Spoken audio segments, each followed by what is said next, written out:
Hello everyone and इस video में हम लोग बात करने वाले हैं क्लास टेंथ का चैप्टर फर्स्ट है ये। ठीक है, और बोर्ड में बता दूं बोर्ड कौन सा है। बोर्ड है यूपी बोर्ड। ठीक है, और चैप्टर फर्स्ट है ये हमारा पोइट्री का। ठीक, तो चैप्टर का नाम देखते हैं जल्दी से। चैप्टर का नाम हमारा है द डस्ट ऑफ स्नो। ठीक है, चैप्टर का नाम है द डस्ट ऑफ स्नो।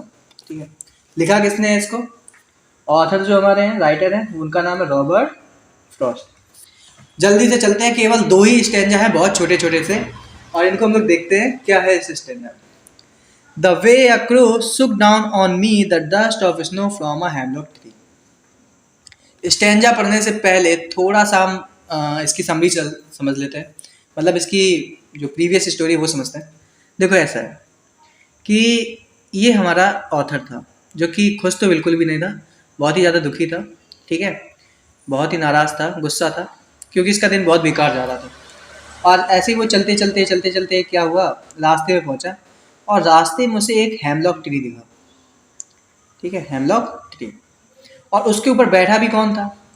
एक कौवा बैठा था। ठीक है, एक कौवा बैठा था।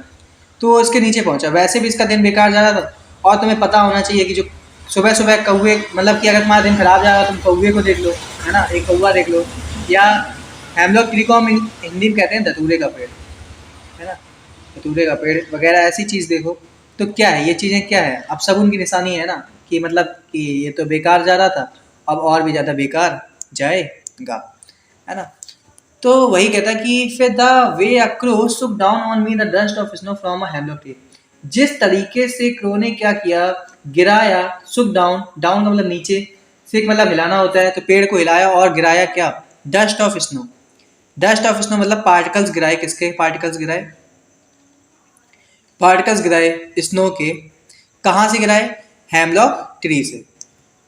तो मैं जा रहा था और फिर क्या हुआ, वो उसने पेड़ को हिलाया और उससे क्या हुए, पार्टिकल्स गिरे किसके ऊपर? मेरे ऊपर, है ना। अच्छा, तो उससे हुआ क्या, has given my heart a change of mood, कि मेरा जो हार्ट था उसमें क्या हुआ, एक चेंजमेंट आया, है ना, a change of mood, and save some part of a day I had due. कह रहा कि has given my heart a change of mood, उससे हुआ ये कि मेरा जो मूड था वो कहीं ना कहीं क्या हुआ, थोड़ा सा चेंज हुआ, है ना। और क्या हुआ, इससे हुआ ये, जब मेरा मूड चेंज हुआ वो बर्फ़ मेरे ऊपर गिरी, मुझे बहुत अच्छा लगा, है ना। और जब वो मुझे बहुत अच्छा लगा, ठंडी ठंडी बर्फ़ गिरी मेरे ऊपर, और उससे हुआ ये कि जो मेरा बचा हुआ दिन था वो क्या हो गया, वो र्यूट, जो कि पहले तो मैंने कुछ दिन अपना दिन का कुछ भाग तो बर्बाद कर लिया था। र्यूट का मतलब होता है खराब कर देना, ठीक है, बर्बाद कर देना, सब चीज़ उदासी में चला गया। मेरा आधा दिन तो उदासी में चला गया ऐसे ही। लेकिन जब वो बर्फ़ मेरे ऊपर गिरी तो उससे मेरा मूड चेंज हुआ, और उसने मेरा कुछ पार्ट दिन का बचा लिया, मेरे दिन का कुछ पार्ट बचा लिया। हो सकता था वो पार्ट भी मैं उदास रह के, है ना, उदास रह के क्या कर देता, बिता देता, लेकिन बाद में जब वो बर्फ़ गिरी तो मैंने वो पार्ट कैसे बिताया, खुशी से बिताया। ठीक है, तो ये थे हमारे 2 स्टैंजा, स्टैंजा 1 और स्टैंजा 2। अब इसका जल्दी से हम सेंट्रल आइडिया देखते हैं। Dust of snow is a beautiful short poem written by Robert Frost. कह रहा है कि एक ब्यूटीफुल शॉर्ट पोएम है जो लिखी है रॉबर्ट फ्रॉस्ट ने, हमें पहले ही पता है। This poem expresses the significance of small things. ये पोएम हमें बताती है, व्याख्यान करती है, सिग्निफिकेंस मतलब महत्व, इंपॉर्टेंस, है ना, सिग्निफिकेंस, इंपॉर्टेंस बताती है छोटी छोटी चीज़ों का, कि वो भी आपका मूड क्या कर सकती हैं, चेंज कर सकती हैं। The poet has a mention crow and hemlock tree. Poet ने मेंशन किया है किसको पोएम में? क्रो को और हेमलॉक ट्री को इस पोएम में। दैट आर बिलीव, जो माने जाते हैं सिंबल ऑफ बैड लक, बुरी किस्मत के सिंबल, चिन्ह माने जाते हैं। कौन कौन? क्रो और हेमलॉक।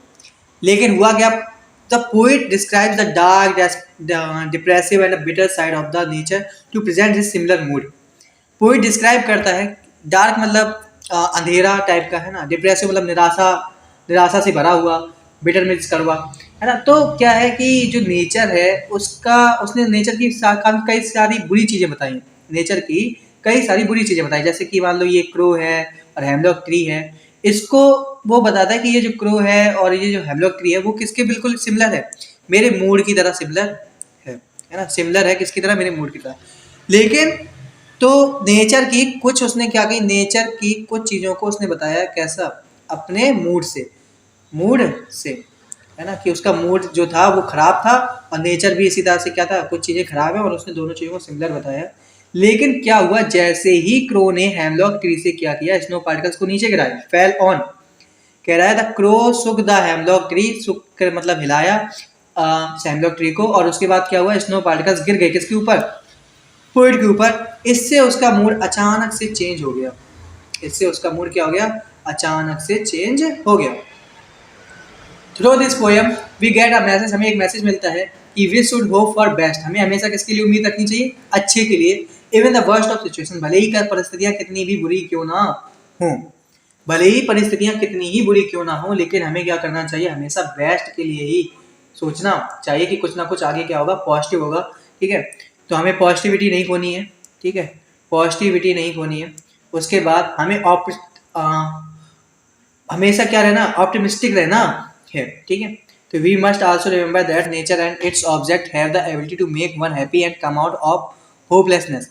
तो वी मस्ट आल्सो रिमेंबर, हमें याद रखना चाहिए कि दैट नेचर, जो नेचर होता है और इसके जो ऑब्जेक्ट होते हैं, हैव द एबिलिटी, इनके अंदर इतनी योग्यता है कि वो हमें क्या कर सकते हैं, खुश कर सकते हैं और हमें होपलेसनेस, जब हम बिल्कुल भी निराश हो चुके हैं, हमारे अंदर बिल्कुल भी निराशा नहीं बची है, उस कंडीशन से भी हमें क्या करके ला सकते हैं, बाहर ला सकते हैं।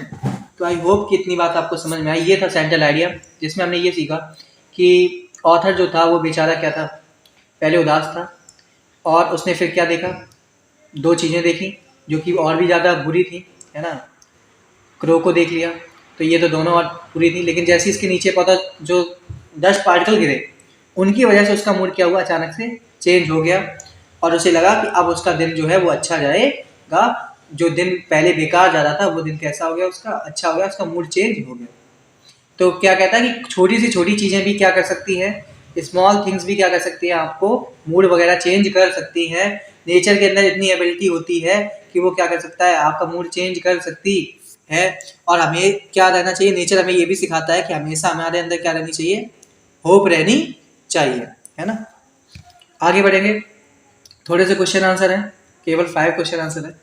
पोइट का नाम बताना है, तो पोइट हमें पहले ही पता चल गया, रॉबर्ट फ्रॉस्ट। रॉबर्ट फ्रॉस्ट हमारे क्या है, पोइट है। Who was setting on the tree, कौन बैठा था, द क्रो। कौन बैठा था, द क्रो बैठा था। Where was the poet standing, कहाँ खड़ा था, अंडर द हेमलॉक ट्री, कहाँ खड़ा था, हेमलॉक ट्री के नीचे खड़ा था। उसके बाद फिर कहता है what was the effect of the fall of dust of snow on the poet, क्या इफेक्ट पड़ा गिरने का, किसके गिरने का, डस्ट ऑफ स्नो का। जब डस्ट ऑफ स्नो जो थी वो गिरी किस पर, पोइट पर, तो उसका क्या प्रभाव पड़ा।